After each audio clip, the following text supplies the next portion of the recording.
جو توحید پرست ہے، توحید کو ماننے والے ہیں، توحید پر قائم ہے، تو اللہ تبارک و تعالیٰ فرماتے ہیں کہ ایسو ہی کے لیے امن و سلامتی ہے، اور یہی وہ لوگ ہیں جو ہدایت یافتہ ہیں، اور یہی وہ لوگ ہیں جو راہ راست پر چل رہے ہیں۔ الحمدللہ الحمدللہ وحدہ والصلاة والسلام على من لا نبي بعده أما بعد فأعوذ بالله من الشيطان الرجيم بسم الله الرحمن الرحيم وما أرسلنا من قبلك من رسول إلا نوحي إليه أنه لا إله إلا أنا فاعبدون صدق الله العظيم۔ وقال النبي صلى الله عليه وسلم من مات وهو يعلم أنه لا إله إلا الله دخل الجنة۔ رب اشرح لي صدري ويسر لي أمري واحلل عقدة من لساني يفقهوا قولي رب زدني علما رب زدني علما رب زدني علما۔ درود پاک۔ اللهم صل على محمد وعلى آل محمد كما صليت على إبراهيم وعلى آل إبراهيم إنك حميد مجيد۔ اللهم بارك على محمد وعلى آل محمد كما باركت على إبراهيم وعلى آل إبراهيم إنك حميد مجيد۔ توحید کی امانت سینوں میں ہے ہمارے، توحید کی امانت سینوں میں ہے ہمارے، آسان نہیں مٹانا نام و نشاں ہمارے۔ برادران اسلام، میرے بھائیوں، دوستوں اور بزرگوں، توحید دین اسلام کی بنیاد ہے۔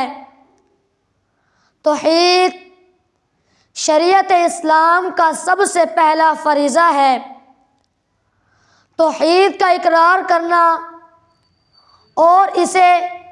دل و جان سے قبول کرنا ہر مسلمان پر لازم ہے۔ توحید ہی وہ چیز ہے کہ جس کے بغیر کوئی بھی انسان دائرہ اسلام کے اندر داخل نہیں ہو سکتا۔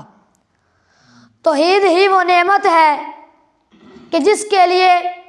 اللہ تبارک و تعالی نے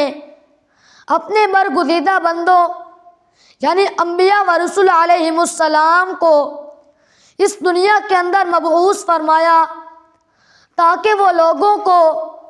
غیر اللہ کی بندگی سے نکال کر ایک اللہ کی عبادت میں لگائے۔ میرے بھائی، دوستوں اور بزرگوں، توحید ہی وہ چیز ہے کہ جس کی وجہ سے مسلمانوں اور کافروں کے درمیان جنگیں ہوتی رہیں اور ان گنت مسلمانوں نے اپنی جانوں کو قربان کر کے جام شہادت نوش کیا۔ میرے بھائی، دوستوں اور بزرگوں، توحید ہی وہ چیز ہے کہ اگر اسے کما حق کا ہو، جیسا کہ اس کا حق ہے، قبول کر لیا جائے اور پھر اس کے تقاضوں کو پورا کیا جائے اور اس پر موت آ جائے تو اللہ تبارک و تعالی نے اس پر جنت کا وعدہ فرما رکھا ہے۔ اور اگر اسے کما حق کا ہو قبول نہ کیا جائے تو اللہ تبارک و تعالی نے اس پر جہنم کی وعید سنائی ہے اور اسے قبول نہ کرنے والے شخص پر جنت کو حرام کر دیا ہے۔ میرے بھائیوں، دوستوں اور بزرگوں، جب انسان کی نجات، کامیابی اور کامرانی کے لیے توحید اس قدر اہم اور ضروری ہے، تو آئیے آج ہم خطبہ جمعہ کے موقع پر انشاءاللہ توحید ہی کی اہمیت اور فضیلت کا تذکرہ کریں گے۔ دعا فرمائے اللہ تبارک و تعالی حق سچ کہنے کی توفیق عطا فرمائے۔ سننے سنانے، سمجھنے سمجھانے کے بعد اللہ تبارک و تعالی مجھے اور آپ کو اپنے احکامات پر پورا عمل کرنے کی توفیق عطا فرمائے۔ اللہ تبارک و تعالی قرآن مجید فرقان حمید کے اندر ارشاد فرماتے ہیں کہ وَمَا أَرْسَلْنَا مِن قَبْلِكَ مِن رَّسُولٍ إِلَّا نُوحِي إِلَيْهِ أَنَّهُ لَا إِلَٰهَ إِلَّا أَنَا فَاعْبُدُونِ، اور ہم آپ سے پہلے بھی بہت سے رسول بھیج چکے ہیں اور ہم نے ان پر یہی وحی نازل کی کہ اللہ کے سوا کوئی معبود برحق نہیں ہے، اس لیے تم سب اللہ ہی کی عبادت کرو۔ اس آیات کریمہ سے معلوم ہوا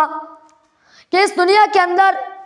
جتنے بھی انبیاء و رسول علیہم السلام تشریف لائے، اللہ تبارک و تعالی نے اس دنیا کے اندر جتنے بھی انبیاء و رسول علیہم السلام کو بھیجا، سب کو ایک ہی دعوت، لا الہ الا اللہ کی دعوت دے کر بھیجا۔ یعنی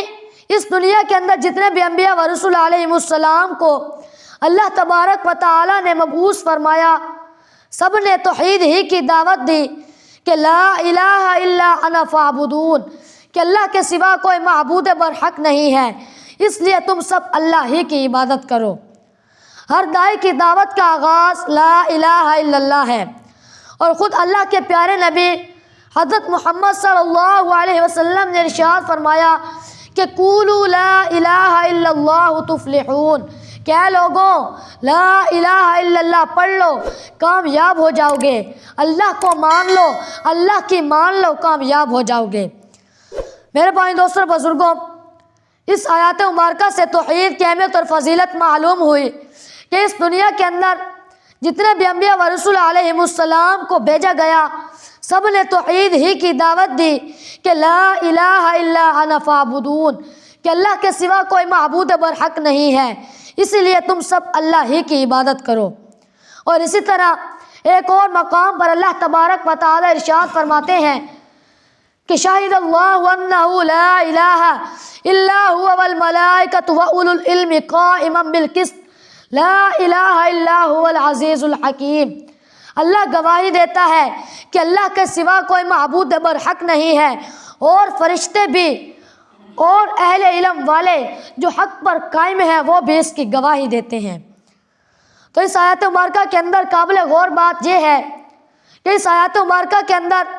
اللہ تبارک و تعالی نے خود توحید کی شہادت بیان فرمائی، توحید کی گواہی دی کہ شاہد اللہ انہ لا الہ الا ہو، کہ اللہ کے سوا کوئی معبود برحق نہیں ہے۔ اللہ گواہی دیتا ہے کہ اللہ کے سوا کوئی معبود برحق نہیں ہے، اور آگے مزید فرمایا کہ والملائکہ، اور فرشتے بھی، واولو العلم قائما بالقسط، اور اہل علم والے بھی اس کی گواہی دیتے ہیں۔ میرے بھائی دوستوں بزرگوں، اس آیات مبارکہ سے بھی توحید کی اہمیت اور فضیلت معلوم ہوئی کہ اس آیات مبارکہ کے اندر اللہ تبارک و تعالی نے خود توحید کی اہمیت بیان فرمائی، اور فرشتوں نے بھی اور اہل علم والے نے بھی توحید کی اہمیت بیان فرمائی کہ لا الہ الا هو العزیز الحکیم، کہ اللہ کے سوا کوئی معبود برحق نہیں ہے اور وہ غالب حکمت والا ہے۔ میرے بھائی دوستوں بزرگوں، اسی طرح ایک اور مقام پر اللہ تبارک و تعالی ارشاد فرماتے ہیں کہ الذین آمنوا ولم یلبسوا ایمانہم بظلم اولئک لہم الامن وہم مہتدون، جو لوگ اللہ پر ایمان رکھتے ہیں اور اپنے ایمان کے ساتھ شرک و مخلوط نہیں کرتے، تو ایسوں ہی کے لیے امن و سلامتی ہے، اور یہی وہ لوگ ہیں جو راہ راست پر چل رہے ہیں۔ تو اس آیت مبارکہ کے اندر اللہ رب العزت ارشاد فرماتے ہیں کہ جو لوگ اللہ پر ایمان رکھتے ہیں اور اللہ پر ایمان لانے کے بعد اپنے ایمان کے ساتھ شرک و مخلوط نہیں کرتے، ظلم نہیں کرتے، ظلم کے ساتھ اپنے ایمان کو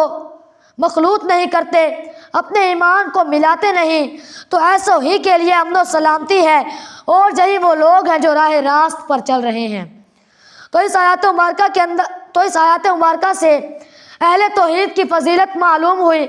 کہ جو توحید پرست ہے، توحید کو ماننے والے ہیں، توحید پر قائم ہے، تو اللہ تبارک و تعالیٰ فرماتے ہیں کہ ایسوں ہی کے لیے امن و سلامتی ہے، اور یہی وہ لوگ ہیں جو ہدایت یافتہ ہیں، اور یہی وہ لوگ ہیں جو راہ راست پر چل رہے ہیں۔ اللہ تبارک و تعالیٰ سے دعا ہے کہ اللہ تبارک و تعالیٰ ہمیں ان باتوں پر عمل کی توفیق عطا فرمائے۔ آمین۔ وما علینا الا البلاغ المبین۔